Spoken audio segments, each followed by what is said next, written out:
Já pensou em manipular conjuntos de dados com mais de 1 milhão de linhas em questões de segundos com apenas algumas linhas de código? Não? Então, sejam muito bem-vindos a esse vídeo, onde eu vou estar lhe apresentando o que é o Pandas, que é essa ferramenta fantástica para você manipular dados dentro da linguagem Python. Bom, estamos aqui dentro do Jupyter Lab, que vai ser a ideia que a gente vai estar programando aqui hoje. O primeiro passo é trazer o Pandas como PD. Por que eu chamei PD? Porque fica mais fácil para escrever, mas você pode botar o nome que você quiser aqui depois. O segundo passo é justamente importar a nossa base de dados, que está em um arquivo Excel, xlsx, para uma variável aqui dentro. No caso, eu chamei essa variável de df. df igual a pd.readExcel, que é o método para ler arquivos Excel, e o nome da minha base. Lembrando que isso daqui está desse modo porque o meu arquivo do Jupyter Lab aqui está dentro da pasta que está o meu arquivo do Excel. Se não tivesse, eu teria que trazer todo o caminho de onde está esse arquivo dentro do meu computador para o Jupyter poder entender. No caso, eu já carreguei ela aqui dentro, levou mais ou menos uns 2 minutinhos. Eu vou dar aqui um ponto shape. Lembrando que esse shape, basicamente, eu estou falando da forma da minha base. Ele vai estar mostrando, olha, sua base tem atualmente 1.048.000 linhas e 9 colunas. Esse 1.048.575 é justamente o limite de linhas que o Excel suporta dentro de uma planilha, certo? E aqui eu tenho 9 colunas, ou seja, 9 vezes isso aqui é o número total de células que eu tenho lá dentro. Imagina tratar uma base desse tamanho dentro do Excel, puro, sem nenhuma ferramenta, sem nenhuma técnica especial. O trabalho que não ia dar, fora o poder de processamento que uma base desse tamanho exige, né? Até para abrir ela você demora, para salvar. Se você criar uma coluna calculada, meu amigo, pode esperar que seu Excel vai dar a famosa frase Excel não respondendo e vai fechar. Então, é nessas horas que você conhecer ferramentas como o Pandas te ajuda muito e você vai entender o porquê agora. Eu vou estar trazendo aqui o método .head. Por quê? Porque aqui a gente vai conseguir ter uma visualização melhor dos nossos dados. Olha só que legal. Então aqui ele me trouxe realmente como uma tabela como os meus dados estão estruturados. Então eu tenho aqui todas as minhas colunas com o nome bonitinho. ID de venda, que é um número, data de venda, que é uma data, ID do produto, que é um número, valor de venda, que é um número, e por aí vai. E aqui ele me traz o índice de cada registro. É interessante entender que no Python, sempre que a gente vai falar de index ou índice, sempre a gente vai estar começando a contagem do 0 e não do 1. Então o primeiro registro da minha tabela, o Python não entende como um registro de índice 1, ele entende como um registro de índice 0. E o mesmo vale para minhas colunas. Por mais que não esteja aparecendo aqui, a coluna ID venda é entendida como a coluna de índice 0 dentro do DF, e não a coluna de índice 1. Lembrando que esse DF ele está sendo definido aqui como um data frame do Pandas, né? Se eu der, por exemplo, aqui em vez de um shape, eu vou dar aqui um type.df, olha só, pandas.core.frame.dataframe. Então, o tipo dessa variável é um tipo dataframe. Isso é importante para você entender que métodos vão funcionar e que métodos não vão funcionar dentro dessa variável df. Um outro ponto que eu gosto de trabalhar é o seguinte: como isso aqui é um conjunto de dados muito grande, né, mais de 1 milhão de linhas, sempre que você rodar essa célula aqui, ó, que eu estou lendo, a planilha Excel, ela vai levar um tempinho para rodar, 2, 3 minutinhos, dependendo da sua máquina. Então eu gosto de criar uma outra variável aqui, por exemplo, um df.b, e passar o valor de df para ele, porque desse modo, se eu fizer alguma conta que acaba prejudicando a análise, eu simplesmente volto para essa célula e rodo novamente, digo, ó, dfb é igual ao valor de df, que aí eu já volto para o meu estado original do banco. Sem muita dor de cabeça, tem que ficar rodando a célula e carregando novamente o banco inteiro. Belezinha, df.p está definido, então se eu, por exemplo, trouxer aqui o df.b.head, é a mesma coisinha que a gente tem aqui em cima, então show de bola. Vamos lá, qual é o próximo passo? Vamos supor aqui que eu queira analisar puramente as vendas, primeiramente pela cidade, depois pelo nome do vendedor. Primeiro eu quero ver qual foi a cidade que mais vendeu. Como é que eu faria isso aqui dentro do Python? Não é muito complicado. Vamos lá, vou explicar aqui para você. A partir de agora eu vou simplesmente chamar dfb em vez de df, porque df é basicamente uma variável de backup caso eu tenha que voltar para o estado original do banco. O Pandas ele tem um métodozinho padrão chamado groupby. Esse groupby ele já é bem explicativo. O que é que ele faz? Ele vai agrupar por algo. Eu abro parênteses aqui. Lembrando que se você estiver também usando o Jupyter Lab ou o Jupyter Notebook, ou até mesmo o Google Colab, eu acredito que o Google Colab também tenha suporte para isso, e eu colocar meu mouse aqui em cima e apertar um Shift Tab, olha só que legal, ele vai me trazer aqui um resumo do que a função faz. Ele vai me trazer todos os argumentos que ela pede e vai me trazer aqui realmente um resumo do que ela faz, o que cada argumento pede detalhadamente. Ele até traz lá embaixo alguns exemplos, caso você esteja na dúvida. Então isso aqui é muito interessante para você não precisar ficar pesquisando em documentação, indo em página, tereréu, você faz aqui dentro da própria IDE, sem muita complicação. De imediato, a gente vai simplesmente passar o que é que eu vou agrupar. Pelo que eu vou agrupar? Eu vou agrupar pela cidade. Então eu vou copiar aqui o nome da cidade, nome da coluna, dá um group by e dá uma soma. Só que repara no seguinte, chamei df, chamei o método group by, passei que eu vou agrupar pelo nome da cidade e passei um ponto suma aqui que é uma soma. Eu vou rodar a célula, olha só que interessante. Beleza, ele me retornou as 3 linhas, que são as 3 cidades que a gente tem dentro da nossa base, bonitinho, sem nenhum problema. Só que ele retornou todas as colunas que eu tenho na minha base de dados. Ou melhor, todas as colunas numéricas que podem ser somadas. Então ele foi olhando coluna a coluna e vendo, essa coluna eu consigo somar. E aí ele foi e somou. Então ID venda é um número, então ele foi somando todos os ID vendas da cidade 1. ID produto da mesma forma, valor de venda da mesma forma, ID da cidade da mesma forma. Só que repara comigo, ID de venda não é para somar, porque ele é um registro de ID. Então não é para eu ficar somando, isso aqui é simplesmente para controle dentro de um banco de dados. Da mesma forma é o ID da cidade, não é para ficar somando todos os IDs da cidade. Cada ID é único, ID1 é referente à cidade 1, ID3 é referente à cidade 3 e ID2 é referente à cidade 2. Então eu tenho que falar para ele não somar nessas colunas, somente na coluna valor venda, que é a que eu quero analisar. E como é que eu faço isso? É bem simples. Antes do ponto group by, eu vou abrir um colchetes. E aí eu vou abrir um outro colchetes. Por quê? Porque aqui dentro desse outro colchetes eu vou passar justamente o nome das colunas. Que é o quê? É o nome da cidade, né? Cadê? É o nome da cidade, que é a coluna que eu vou estar agrupando. Que eu preciso ter ela dentro desse banco. O valor de venda. Opa. Valor de venda. Copia. Pronto. Agora eu vou executar novamente. E olha só, ele já me retornou os valores aqui agrupadinhos, bonitinhos. Só que ele ainda não fez uma paradinha que vai ajudar muito na nossa análise. Que é ordenar isso aqui de maneira crescente ou decrescente. E como é que a gente faz isso? A gente vem aqui no final da nossa soma. Repara, basicamente um passo a passo. Estou dizendo para o computador, para o Python, o que é que ele vai fazer. Então primeiro ele vai pegar o dfb e só trazer essas duas colunas. Depois ele vai agrupar essas duas colunas pelo nome da cidade.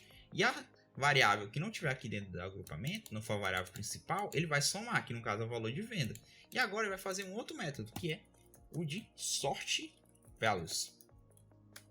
Basicamente ele vai ordenar os valores por uma hierarquia, que no caso eu vou pegar pelo valor de venda. Por padrão, o sort values ele vai ordenar de maneira crescente, ou seja, o menor fica na primeira linha e o maior fica na última linha. Só que eu consigo reverter isso, porque eu particularmente prefiro analisar dessa maneira, ver primeiro quem foi que vendeu mais em cima e quem foi que vendeu menos embaixo. Para fazer isso, basta que eu chame aqui ó, o atributo da função sort values ascend. No caso, ascend é ascender, é crescer. Por padrão, esse argumento vem como verdadeiro, então ele sempre vai organizar os meus dados de maneira crescente. Se eu botar aqui um false, aí ele entende, cara, não é para eu fazer de ordem crescente, eu vou fazer em ordem decrescente. Eu vou rodar novamente a célula aqui, repara, agora ele organizou de maneira decrescente, o maior em cima e o menor embaixo. E eu vi que a cidade que mais vendeu foi a cidade 2, com R$ 1.927.454 de venda. Agora bora entender o seguinte, cara, beleza, eu sei que a cidade 2 foi a que mais vendeu, show de bola. Agora eu quero entender qual foi o vendedor que mais vendeu dentro da cidade 2. Como é que eu faria isso? Então, para facilitar minhas contas, eu poderia chamar aqui uma outra variável chamada filtro.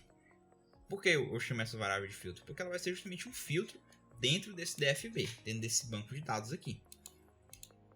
Então vou dar aqui um df.b.lock, que é o método de localização. O método lock, o que é que ele vai pedir? Ele vai te pedir o que é para ser localizado e onde é que é para ser localizado. Em resumo, é isso. Então, eu vou pegar aqui dfb, ID da cidade, que é o nome da coluna que eu vou estar fazendo essa busca. E esse ID da cidade ele tem que ser igual a 2. Lembrando que o igual em Python é um operador lógico de comparação de igualdade. Se eu passar só um igual, estaria passando um valor para outro. E isso não é o que eu quero simplesmente fazer uma comparação. Quero comparar se o ID da cidade ele é igual a 2. Bom, eu posso rodar aqui essa célula e você vai ver que ele não vai me retornar nenhum erro e nenhum retorno. Eu tenho que chamar aqui o filtro para mim. Olha só que interessante. Então agora ele filtrou o banco de dados só pelo nome cidade 2. Repara que antes eu tinha 1 milhão, agora eu só tenho 349.854 linhas. Agora sim eu consigo fazer minhas análises somente na cidade 2. E o que eu quero analisar é justamente os vendedores. Então a lógica vai ser muito semelhante com o que eu fiz aqui em cima. Então eu vou passar aqui um filtro. Mas nem preciso passar um filtro por hora. Simplesmente um filtro, ponto. Group by. Eu posso até dar um Ctrl C aqui. Só que agora eu não vou estar mais agrupando pelo nome da cidade, e sim pelo nome do vendedor. Então, group by, nome do vendedor, ponto, soma, sort values, e a minha variável de soma vai ser a mesma, que é o valor de venda, então eu posso dar um Ctrl+C, Ctrl+V.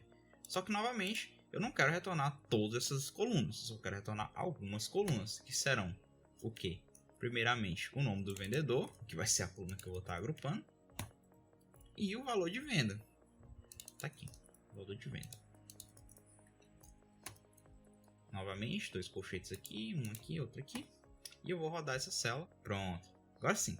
Repara no seguinte, me trouxe aqui todos os 20 vendedores que eu tenho, ordenados do maior para o menor em questão de vendas. Então eu vi aqui que o vendedor que mais vendeu foi o vendedor 6. E o que menos vendeu foi o vendedor 19.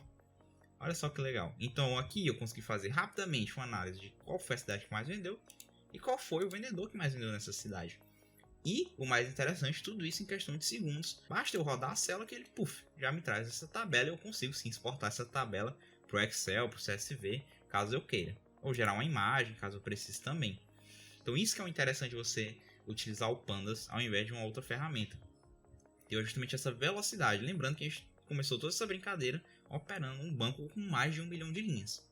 A gente poderia ir até além. Eu não tenho aqui uma coluna chamada cancelada. Eu entendo que 1, a venda foi cancelada, eu entendo que 0, a venda não foi cancelada. E ela é uma coluna numérica, então eu posso entender que a soma das canceladas é justamente todas as vendas canceladas daquele vendedor. E se não tiver soma, é porque é o 0, e aí a venda não foi cancelada. Então eu poderia, por exemplo, aqui também, em vez de valor de venda, colocar juntamente a coluna cancelada. Olha só que legal. E aí ele me retorna essa segunda coluna chamada cancelada, que é a soma das vendas canceladas. E ele me trouxe aqui a quantidade de vendas canceladas. Só que eu não tenho, por exemplo, a quantidade de vendas total. Para eu poder, por exemplo, comparar quantas vendas foram feitas no total e quantas foram canceladas. Mas eu posso fazer isso de uma maneira bem simples. Olha só que interessante essa dica. Eu vou chamar aqui o filtro. E vou chamar aqui uma coluna chamada registro. Essa coluna ela não existe originalmente no meu data frame. Eu vou estar criando ela com o valor de 1. Opa. Cometi um erro aqui, que é o seguinte. DFB. Registro. Igual. Eu tive que basicamente criar essa coluna lá atrás, porque o que a gente estava vendo aqui, não é um banco de dados que foi agrupado, né? Ele é só uma visualização desse banco aqui original. Então, basicamente, eu tive que criar essa coluna lá em registro. Então, tal, que se, por exemplo, eu trazer bem aqui, ó, vou estar adicionando aqui uma célula, e eu vou chamar dfb.reg novamente. Opa, minúsculo. Ó, a coluna registro aqui. E por que eu coloquei igual a 1? Porque aí eu posso somar essas linhas e entender de fato quanto foi que aquele vendedor vendeu. Certo? E isso é bem simples de fazer também. Repara no seguinte. Basta que eu traga aqui, ó. Pode ser até do lado da cancelada. Fica até interessante para analisar. Traga aqui o nome registro. Aí olha só. Agora eu tenho a quantidade de vendas que aquele vendedor fez. E se eu quiser ir além, eu posso fazer o seguinte, eu posso trazer a divisão para entender quantas vendas canceladas desse vendedor representaram o total de vendas dele. Para fazer isso, eu vou ter que fazer uma pequena alteração no meu código, que é para o Pandas não acusar erro. Que é o seguinte, eu vou chamar essa filtragem aqui de filtro 2. Não precisa nem ser aqui, na realidade é aqui, ó. Vou chamar isso aqui de filtro 2.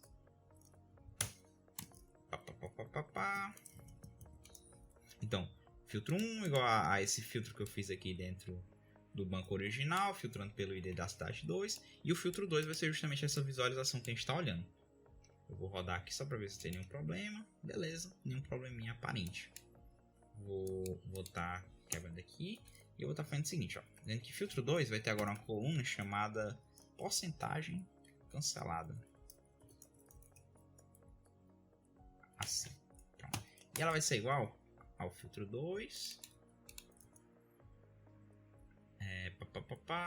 Cadê? A coluna cancelada. Dividida.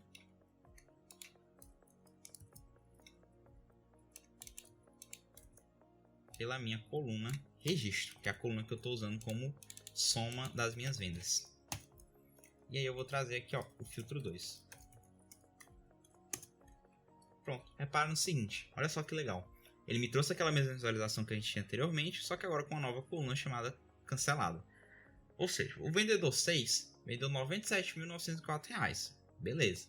Só que ele teve 8.861 vendas canceladas, de um total de 17.837.